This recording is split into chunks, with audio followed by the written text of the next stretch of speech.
বাংলাদেশ কি ভাঙনের মুখে? রংপুরের ওপর দিল্লির নজর।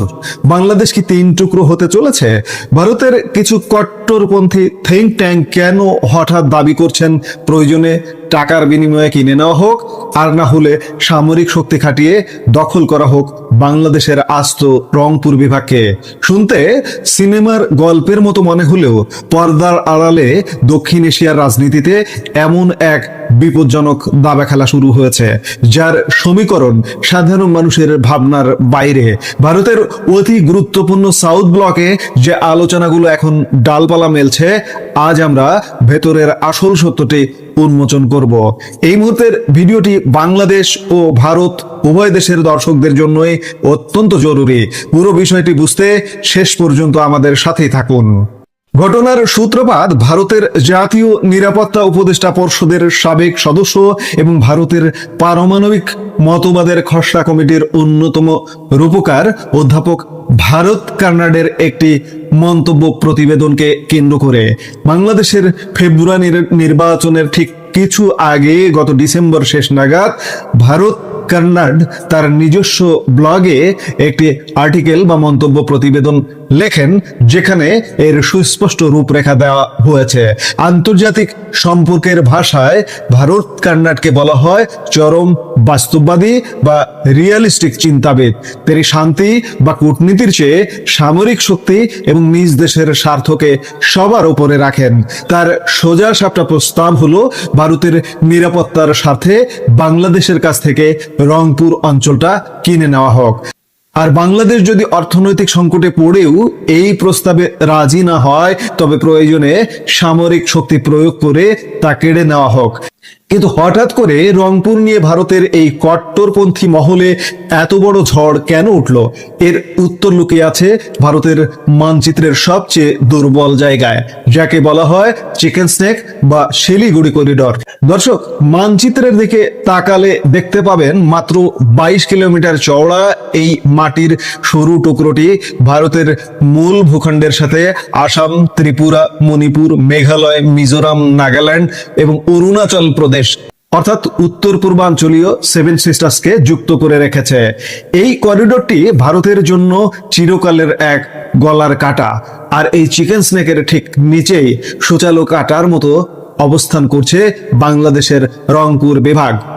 ভারতের চিন্তার মূল কারণ হলো এই চিকেন স্নেকের একদম কাছে এখন চীনের সরব উপস্থিতি।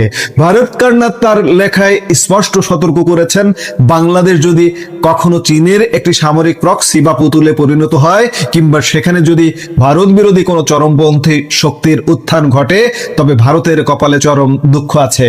কোনো যুদ্ধ পরিস্থিতিতে চীন যদি শিলিগুড়ি করিডোরটি কেটে দিতে পারে, তবে উত্তর পূর্ব ভারত মূল ভূখণ্ড থেকে সম্পূর্ণ বিচ্ছিন্ন হয়ে পড়বে।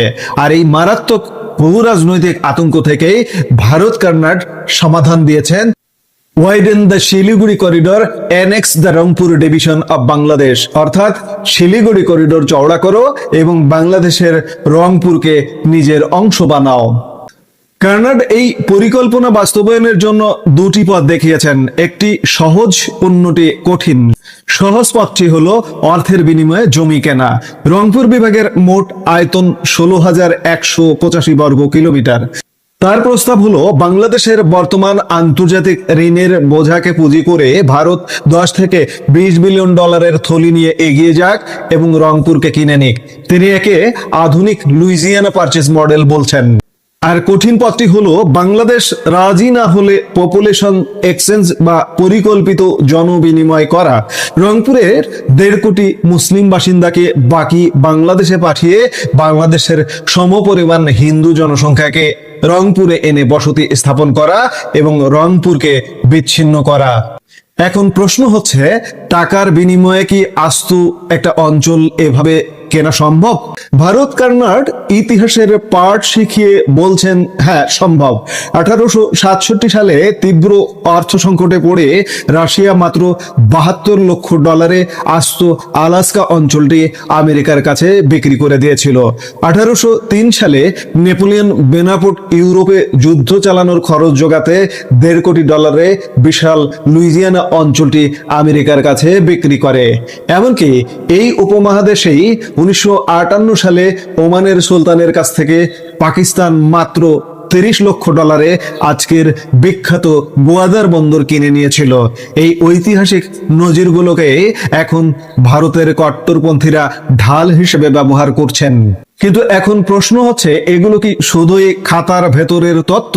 মাঠ পর্যায়ের বাস্তব চিত্র বা গ্রাউন্ড রিয়েলিটি কিন্তু অত্যন্ত থমথমে।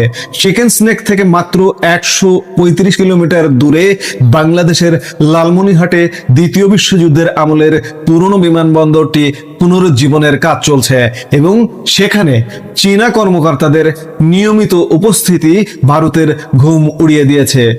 ভারতের প্রতিরক্ষা বিশেষজ্ঞদের দাবি, লালমনিরহাট সক্রিয় হলে চীনা ড্রোন বা বিমান খুব সহজেই শিলিগুড়ি করিডোর ও ভারতের পূর্বাঞ্চলীয় বায়ু কমান্ডের প্রতিটা গতিবিধি নজরদারি করতে পারবে। এরই কাউন্টার হিসেবে ভারতীয় সেনাবাহিনী বাংলাদেশ সীমান্তের ঠিক কাছে তিস্তা প্রহার নামে এক বিশাল সামরিক মহড়া চালিয়েছে গত বছর এবং শিলিগুড়িতে উচ্চ পর্যায়ের নিরাপত্তা বৈঠক করেছে। অর্থাৎ সীমান্তে শক্তির প্রদর্শন দুই পক্ষ থেকেই চলছে। তবে পরিস্থিতি এখানেই শেষ নয়। আন্তর্জাতিক বিশ্লেষকদের একাংশ আরো ভয়ঙ্কর দাবি করছেন, পরিস্থিতি যদি চরম রূপ নেয় তবে ভারতের অস্তিত্ব রক্ষাতে এবং বঙ্গোপসাগরে নিজেদের আধিপত্য বজায় রাখতে আমেরিকা ও ভারত যৌথভাবে কূটনৈতিক ও সামরিক চাপ প্রয়োগ করে বাংলাদেশকে 3 টুকরো করার দীর্ঘমেয়াদী পরিকল্পনা করতে পারে। প্রথম টুকরো, শিলিগুড়ি করিডোরকে সুরক্ষিত করতে উত্তরবঙ্গের রংপুর বিভাগকে বিচ্ছিন্ন করে একটি বাফার জোন করা। দ্বিতীয় টুকরো, ভারত ত্রিপুরা ও মিজোরামের নিরাপত্তার স্বার্থে এবং আমেরিকার বঙ্গোপসাগরের আধিপত্য বিস্তারের লক্ষ্যে কৌশলগত চট্টগ্রাম ও পার্বত্য চট্টগ্রাম অঞ্চলকে আলাদা করা। তৃতীয় টুকরো, অবশিষ্ট বাংলাদেশ। ভূরাজনৈতিক বিশ্লেষকদের মতে অতীতে শেখ হাসিনার সরকার যেভাবে ভারতের নিরাপত্তা উদ্বেগ সামলেছে তা দিল্লির জন্য স্বস্তিদায়ক ছিল, কিন্তু বর্তমান বাংলাদেশের রাজনৈতিক পরিবর্তন এবং চীন পাকিস্তান অক্ষের সাথে সম্ভাব্য ঘনিষ্ঠতা দিল্লির নীতি নির্ধারকদের কপালে চিন্তার ভাঁজ ফেলেছে।